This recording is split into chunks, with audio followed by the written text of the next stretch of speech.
Genesisy toko fa 7:30.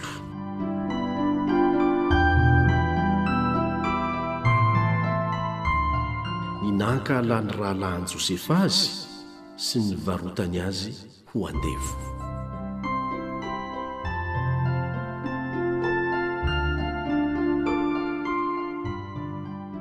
Ary Jakoba nonona tany amin'ny tany fivahininy rainy dia tany amin'ny tany Kanana. Ary izao ny tantaran'i Jakoba. Rehefa 17 taona Josefa dia niara-ny androndro tamin'ny rahalahiny izy fa mbola zaza izy, dia tamin'ny zanak Bila sy ny zanak Zilpa vadiny Jakoba rainy. Ary Josefa nitato-bolana tamin'ny rainy. Ary tian'Israely mihoatra noho ny zanany rehetra Josefa, satria zanaky ny fanterany izy ka nanaovany akanjo lava. Ary no nitany rahalahiny fa Josefa ny tian'ny rainy mihoatra noho izy mirahalahy avy, dia nankahala azy izy ka tsy nahazaka hanao teny tsara taminy. Ary nanofo Josefa ka nambarany tamin'ireo rahalahiny izany.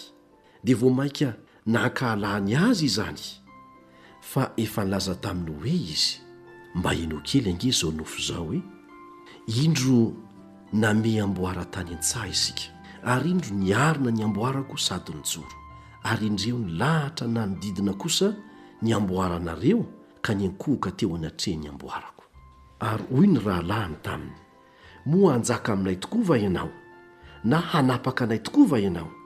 Ary izany nofiny sy teniny izany dia vao mainka nankahalany azy. Ary nanofo indray izy ka nilazainy tamin'ny rahalahiny, dia hoy izy, indro nanofo indray aho, ary indreo ny masoandro sy ny volana ary ny kintana 110 niankohoka teo anatrehako. Ary nambarany tamin'ny rainy sy ireo rahalahiny koa izany, dia niteny mafy azy ny rainy ka nanao taminy hoe, manao ahoana izany nofo efa nofisinao izany? Moa ho avy tokoa va aho sy ny reninao sy ny rahalahinao ka iankohoka amin'ny tany eo anatrehanao? Dia nialina azy ny rahalahiny, fa ny rainy kosa nitadidy izany zavatra izany. Ary lasa ny rahalahiny niandry ny ondry ny rainy tany Sekema. Ary hoy Israely tamin'i Josefa, tsy miandrondra ny Sekema va ny rahalahinao? Avy mba irahiko ankany aminy ianao. Ary hoy izy taminy, inty aho. Ary hoy ny rainy taminy, masiny ianao, andeha izahona tsara ihany ny rahalahinao sy ny ondry amanosiny, na manao ahoana, ka miverena ilaza amiko. Dia nirahany hiala avy teo amin'ny loasahany Hebrona izy, dia nakany Sekema. Ary nisy lehilahy nahita azy, fa indro nirenireny tany an-tsaha izy, dia nanontany azy raha lehilahy ka nanao hoe, inona moa no tadiavinao? Dia ho kosa izy, ny rahalahiko no tadiaviko.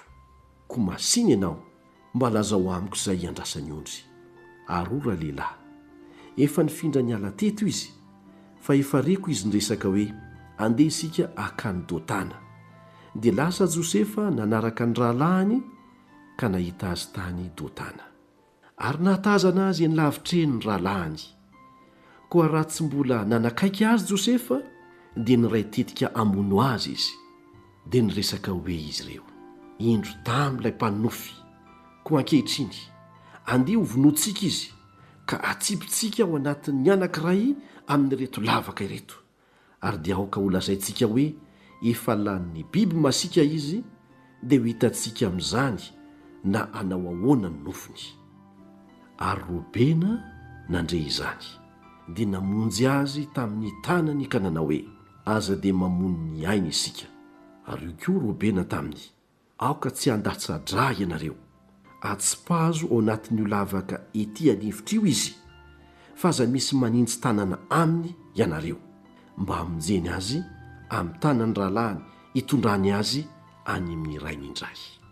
Ary rehefa tonga teo amin'ny rahalahiny Josefa, dia niendahy ny akanjony, dia ilay akanjo lava teny aminy, dia nibetainy izy ka natsipy ny tao an-davaka.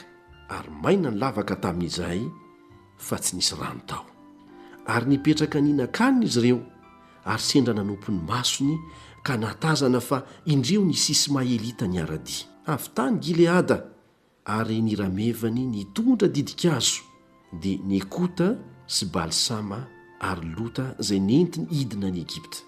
Ary hoy Joda tamin'ny rahalahiny, inona ny soa azontsika raha hamono ny rahalahintsika sy hanafina ny rany isika.